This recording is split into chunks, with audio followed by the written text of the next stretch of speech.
Irmãos, minutos devocionais, nessa manhã a gente segue aquilo que a gente tem refletido nos últimos domingos, ao falar sobre o fim dos tempos, a nós que estamos no fim dos tempos. A gente tem olhado para a palavra de Deus ali, na primeira carta de Paulo aos Coríntios, capítulo 10, os primeiros versículos que ali vão dizer sobre Paulo cuidando daqueles irmãos, cuidando daquela amada igreja, né?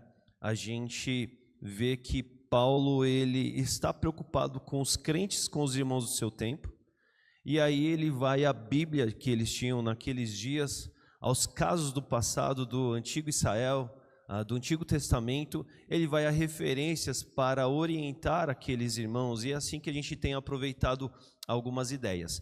Paulo faz isso com aqueles irmãos porque ele destaca: a vocês, meus irmãos, a nós que estamos no fim dos tempos. E de fato eles estavam.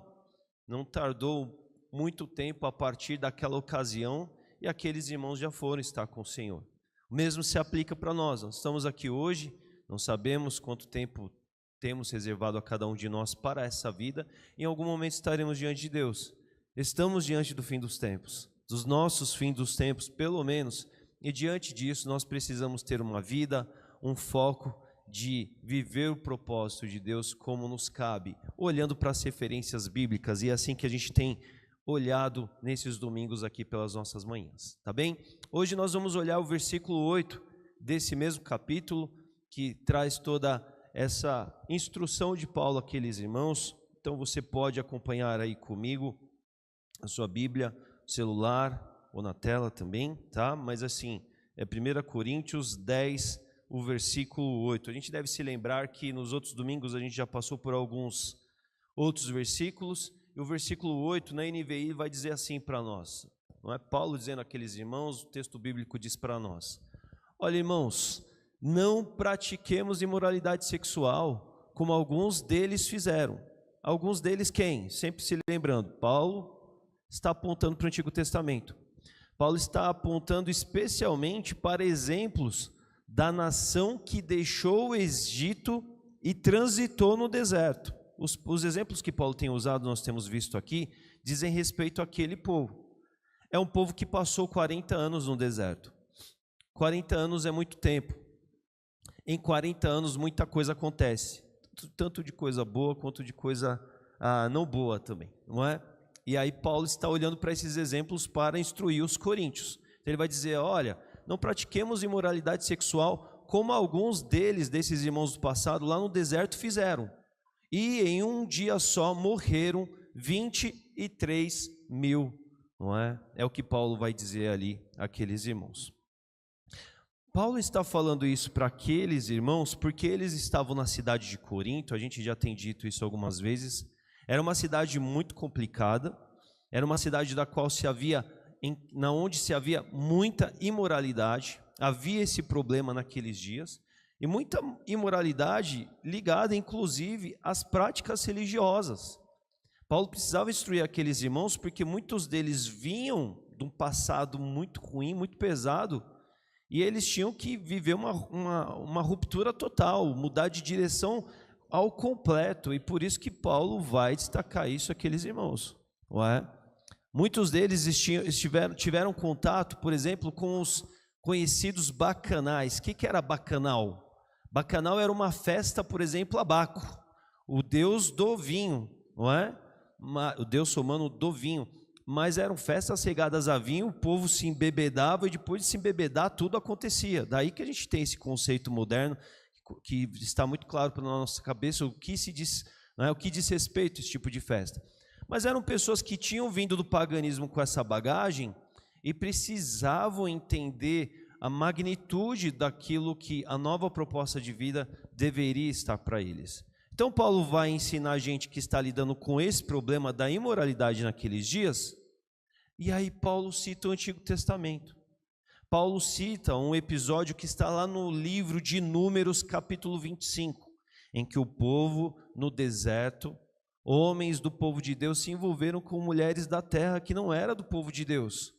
E aquelas mulheres, por não terem o Senhor nos seus corações, por não serem do povo de Deus, por não terem, não é, a caminhada, a identidade de povo de Deus, elas induzem aqueles homens a práticas de imoralidade, a práticas que saem totalmente do propósito de Deus.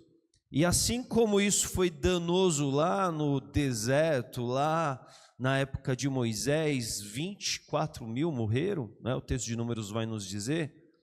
Paulo está dizendo assim: aconteceu lá, foram disciplinados, sofreram o peso desse tipo de situação. Coríntios, não façam isso vocês também, fujam de toda a imoralidade. E nós aqui hoje, quando nós olhamos na nossa palavra de Deus, isso que está na carta para nós trazemos isso para nós, porque estamos no final dos tempos, no nosso fim dos tempos, pelo menos, no mínimo, e esse problema persiste. Nós passamos aqui o mês de julho, o último, numa EBD de férias, só falando sobre isso, só falando sobre esse problema da imoralidade sexual, da porneia, e ele é muito corrente, ele é muito atual, ele diz respeito a toda sorte de erro praticado no âmbito da carne, da carnalidade, não é? E é algo que está para nós e para nossos dias, e nós devemos nos atentar. Paulo vai falar, e lembrando desse texto, ele é muito oportuno, inclusive, porque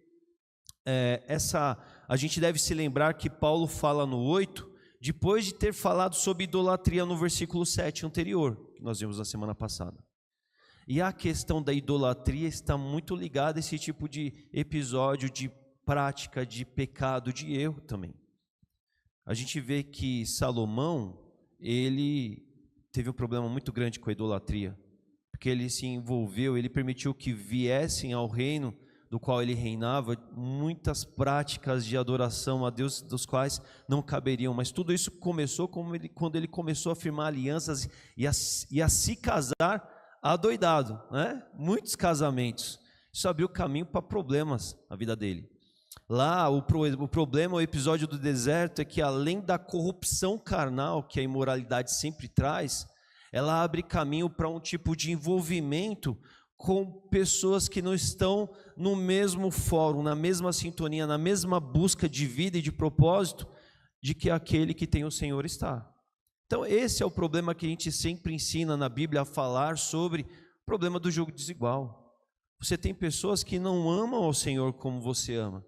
Você tem pessoas que não estão no mesmo propósito de vida que você está.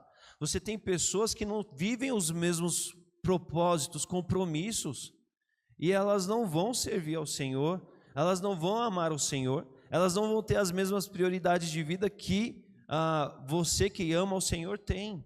E é por isso que a Bíblia vai falar para a gente, olha, que isso é algo que nós devemos fugir, porque além de comprometer isso, a princípio, isso também vai abrir caminho para toda sorte de idolatria para nós. A gente ainda deve se lembrar que, fatalmente, quando a gente fala sobre jugo desigual, a gente sempre pensa no casamento, porque o casamento ele é a consumação, né, de um relacionamento. Mas tem a ver, a Bíblia não fala sobre namoro, porque o namoro não era uma prática, né, cultural dos dias, daqueles momentos dos quais os textos bíblicos se referem. Mas todo namoro, namoro correto, ele tem uma projeção olhando para o casamento. Então, assim, se a gente está olhando para o casamento, se não vai valer para casar-se com alguém nessa situação, também não compete a gente pensar que um namoro será abençoado com alguém que, olha, que não ama o Senhor, e não é porque a pessoa é ruim, gente, aqui aos nossos olhos humanos. É porque a pessoa não teve a sua vida transformada do ponto de vista de dentro, com Jesus vindo sobre a vida dela. Diz respeito a isso, e nós precisamos ser muito sérios.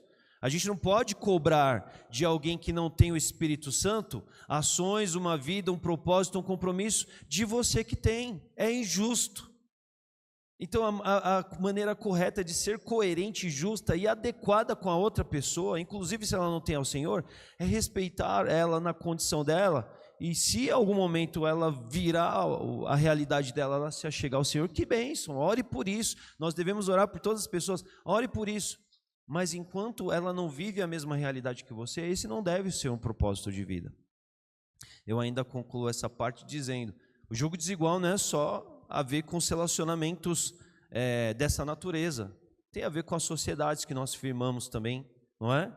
entre pessoas, sócios que abrem uma empresa, tem a ver com outros níveis de envolvimento do qual você está tomando decisões muito sérias que envolvem a vida e que vão levar a carga dos valores, das práticas, das decisões no dia a dia.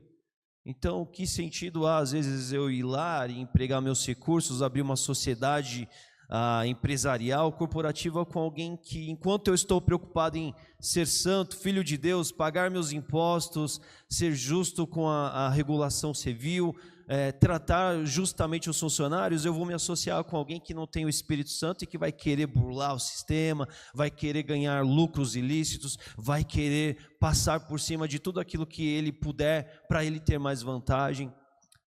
São sintonias diferentes.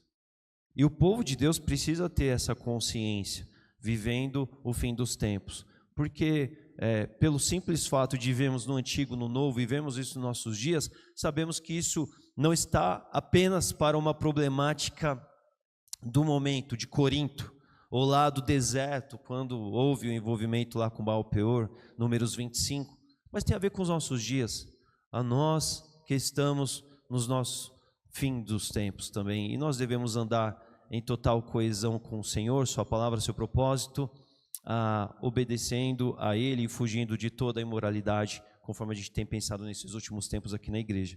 Então, que Deus nos abençoe nesse propósito. Amém, irmãos? Amém.